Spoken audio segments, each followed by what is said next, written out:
line, the second up the long river valley, runs from Regior to Chaves, with a major centre en route to Villarreal, the terminus for a number of trains, because Chaves is a long way north and the area bleak. Early afternoon at Villarreal sees 3 trains, one up from Regior terminating there, and 2 coming from and going to Chaves crossing. Each has a compound 2460 tank, the only motive power used on the branch.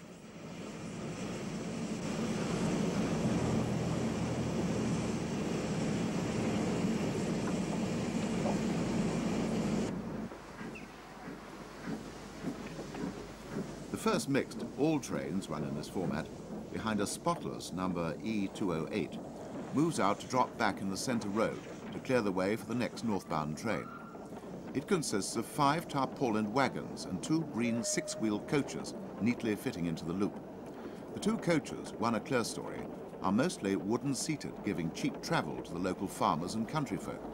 But first class is available, with its antique comfort, plush furnishings and antimacassars.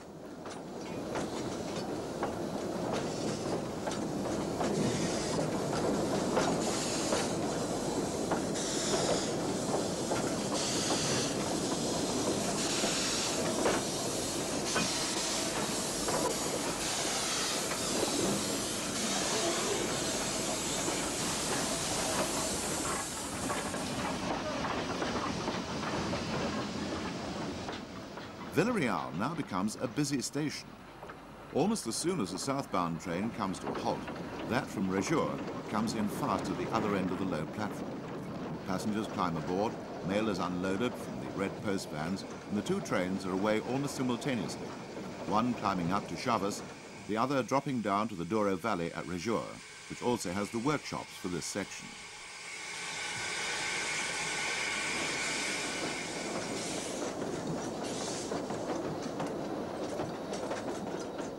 The southbound train drifts out of the station, the compound Mallet tank making easy work of the falling grades, but the twisting curves limit speed to a gentle trot, the power bogies swinging easily into the bends. This is very much vineyard and olive country, with terraced hills on either side of the tracks.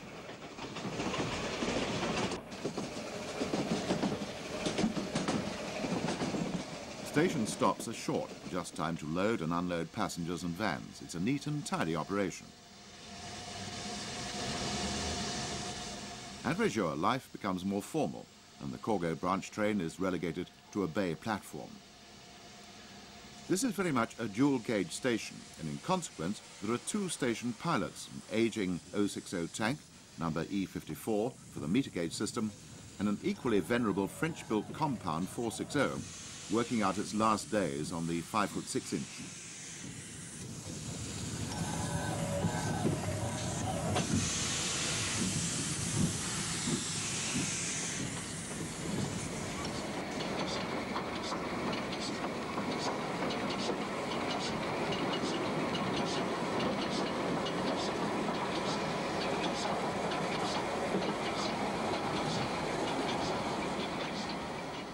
The train from Villarreal is pulled out to release the 2460 tank. As this is running down to the disposal area around a dual-gauge turntable, the French compound drops a rake of coaches down into the Porto platform, ready for the broad-gauge connection to the big city. The coaches are sliding door, central entrance, modern suburban stock. Not the acme of comfort, but this is no fast intercity service.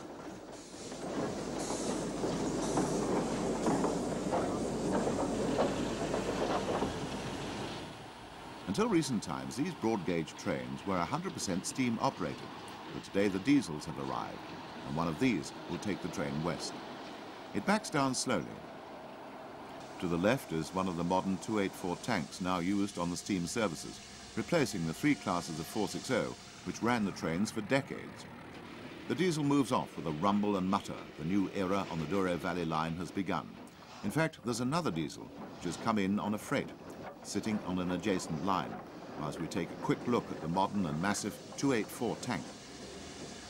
The 2460 tank moves onto the table, and a quick glance to the right has shown one of the old 460s still alive and working the odd train. All these roads off the turntable are multi-gauge and can be used by both meter and 5'6" gauge engines, willy-nilly. The Corgo line tank takes on coal, a laborious hand-carrying job that labour in Portugal is cheap at present.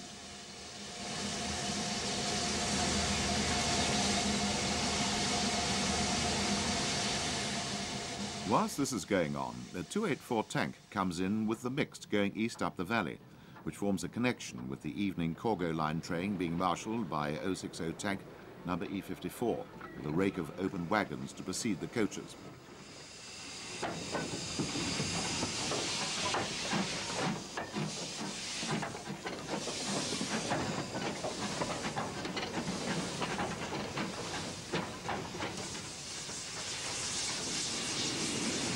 At the same time, the French 460 drops extra coaches down to form the broad gauge train. The next period of activity is about to begin, for the Mallet tank is now backing into the narrow gauge bay platform, black smoke drifting lazily from her copper-capped chimney.